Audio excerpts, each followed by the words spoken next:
Gaining muscle is hard, and that's a fact.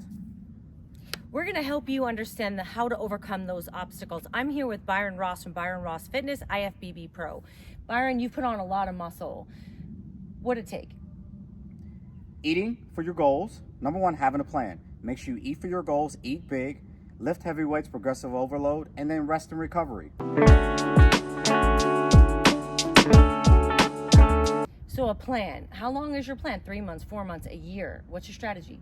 So my strategy has been the long game. So set a plan like 6 to 9 months at a time, and then reevaluate that plan after 6 to 9 months. How often are you changing your workout routine?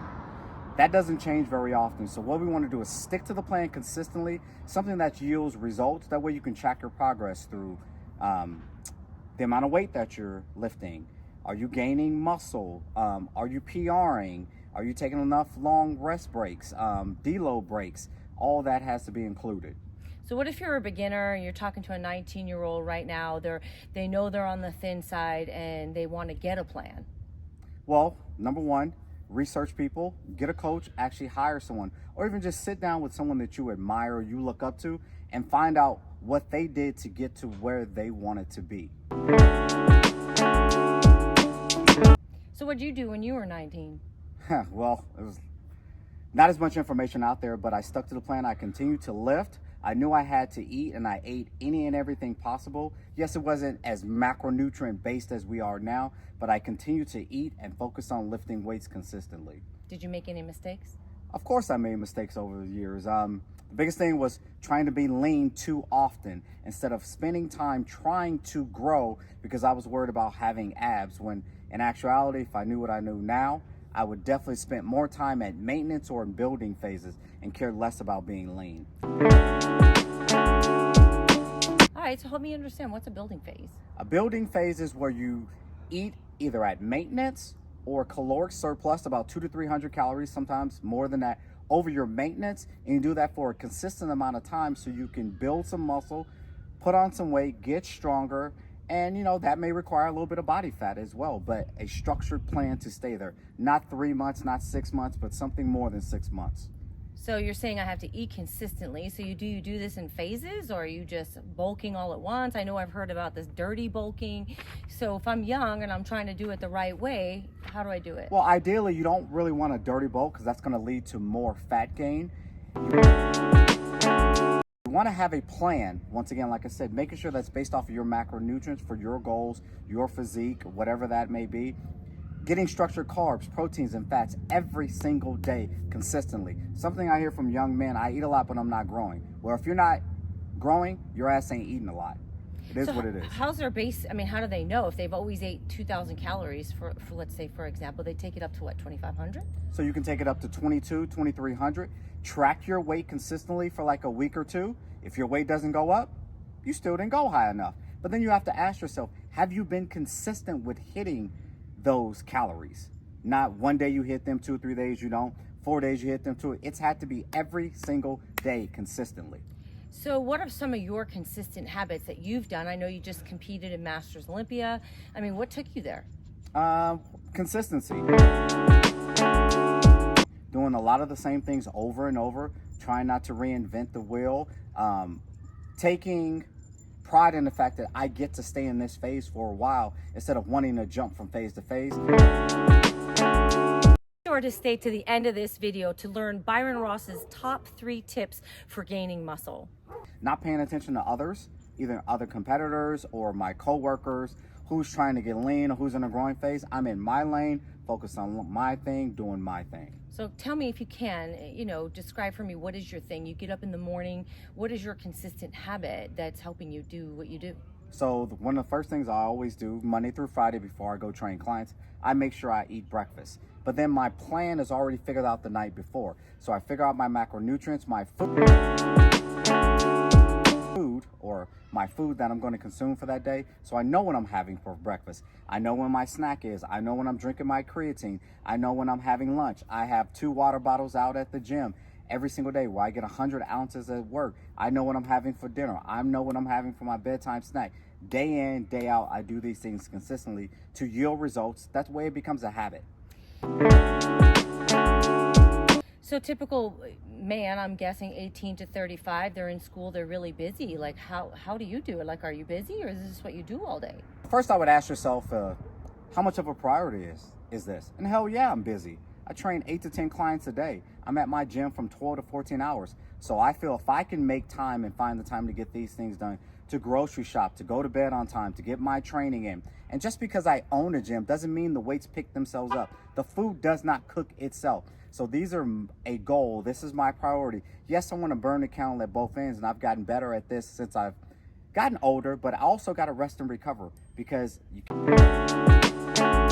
can't just run yourself into the ground. So hell yeah, I'm busy, but I make time for what's most important to me. So do you have a lunchbox? You have Tupperware? I mean, are you eating out? Like what would you say to someone who's, probably got some considerations on how to hit that no matter what? So what I do is I try to grocery shop and buy things in bulk. Yes, I do carry lunch because that makes my life much easier. There's less temptations. I know exactly what I'm consuming on a regular basis. And what I mean by buying things in bulk, like I'll buy 40 pounds of chicken at one time. Or if I see oatmeal on sale, I'll buy a lot of oatmeal. Or things that I consume on a regular basis, when they're on sale, I buy those things in bulk, store them, and just make sure I'm prepared. So instead of buying, rice bowls where you microwave the rice, I buy a 25-pound bag of rice and buy a rice cooker. That way I can cook as much rice as I need, and that makes my life a whole lot easier and saves me money. And so what tools are you using to track that? Like, are you just remembering, or how do you do it? Well, the good thing about life now and technology and smartphones is there's a lot of devices that you can track. Apps like MyFitnessPal, Carbon Coach. Just Google apps to track food. There's tons of them out there. So I'm tracking my food in those apps, and those apps also have a database so you can look up almost anything that's out there. And if it has a nutrition label, a lot of these apps you may have to pay for, you can scan that nutrition label and find out exactly the macronutrients and track your food to set you up for success. And so how do you feel about trusting the label, the amount that you're getting, weighing? Like, is this all part of it, or can you eyeball it? Like, what's going to really get them over the finish line? I prefer not to eyeball, and the reason why, it's like allowing somebody else to manage your bank account. So if you track and take things out of the package and weigh them in ounces or to the gram, not by the cups, because our eyes can deceive us, measure things how they're supposed to be measured. If you're supposed to have 4 ounces of meat, measure 4 ounces of meat. Now, whether that's before or after you cooked it, that's just based on your consistency. So like chicken breasts, if you always measure it after it's cooked, then do the same thing. If one time you measure it before it's cooked, then track it as uncooked. It's pretty straightforward and simple. So it's been 4 weeks, you're following that diet, and your weight is just staying the same every single day. What would you review first to see where you're going wrong? Number one, your adherence. And what I mean by adherence is how consistently have you hit the actual numbers or macronutrients, the carbs, proteins, and fats over those 4 weeks. And be honest with yourself. Audit yourself. Out of the meals that you've taken, let's just say you eat 5 meals a day. 5 meals times 7 days is 35 meals. If you haven't hit, let's just say only but 80%, that's not a good enough number. You need to be in the 90 to above. Nobody expects perfection, but we do expect a lot of consistency. So your adherence and then your consistency. And if those things are really, really high, then you need to bump your calories up a little more and then do it in small increments. That way you don't pack on a lot of fat, because that's everyone's fear. Oh, I'm going to get fat. Well, if you're going to be in a gaining phase, you're going to put on a little bit of fat. But that's why we don't like the term dirty bulking. We just eat whatever the hell you want. That will get you fat. So if you're a beginner, how long do you think it'll take for them to get from beginner to where you are, the amount of muscle you have? Well, this takes time, but it also is based on, number one, the knowledge that you have. I believe younger lifters today have more knowledge right at their hands more than ever compared to myself when I first started this. So it's about how consistent can you be with the program, if you're adhering to the program, and you're willing to push yourself and also be open to change. If something isn't working, then maybe you need to reach out to someone and ask for advice. That way you can move forward.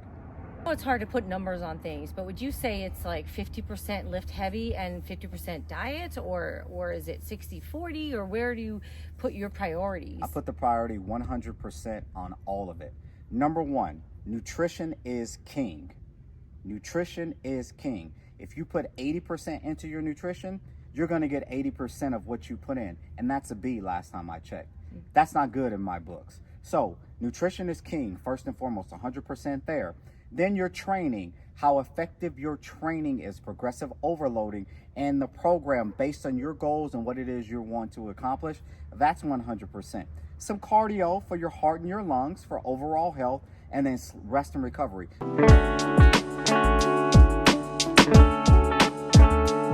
Now, do we expect you to be 100% on all the time? No, we're humans, we're not robots. But in my mind, when I hear people say it's 70-30, keep giving 70-30 to your nutrition and your training. That means your ass is a C. And last time I checked, that's barely passing. And that's what most people really get because of that mindset. And so when you're lifting, like, go big or go home, go heavy, is that the only way? Or, is it more important for you to first really make sure you're using your muscles properly, or going heavy will overcompensate? Well, it's a combination of everything. The key that most people don't understand is whether you're going sets of 15, that still should be intense. If you're going sets of 6, that still should be intense. So whatever that range is, that's why we use RPE scales, rate of perceived exertion, or reps in reserve type scales, because this shows how hard you're literally challenging yourself. And then you got to be honest with yourself as well. If you want results, then you got to be willing to put in the work consistently. So in summary, if you're a beginner or you're advanced and you're trying to gain muscle, your 3 go-to pieces of advice.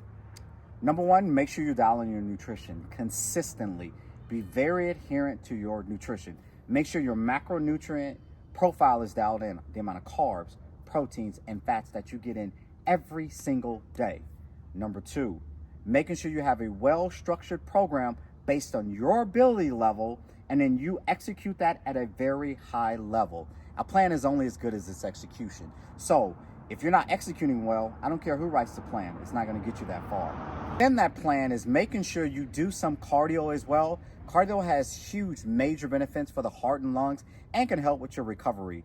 And then the last piece, people, fuck the no days off bullshit or no rest days. Your body needs time to recover and repair. Yes, if you're younger, you do have a little age on your side, but work smarter, not harder. If I can teach you to make the same amount of money in 4 hours, why the hell would you want to work 8? So when you go to the gym, execute, get in, get out, be serious about what you do, quit messing around on your phone, jerking around with your friends, and I'm all about having banter and having fun. But if your goal is to build, then you need to go in with a purpose, stay driven, focus, and execute consistently. Cannot stress that enough. Be sure to share or tag someone that you know that could benefit from this information. Please visit ByronRossFitness.com and learn how you can gain muscle and tips to becoming the healthier version of yourself.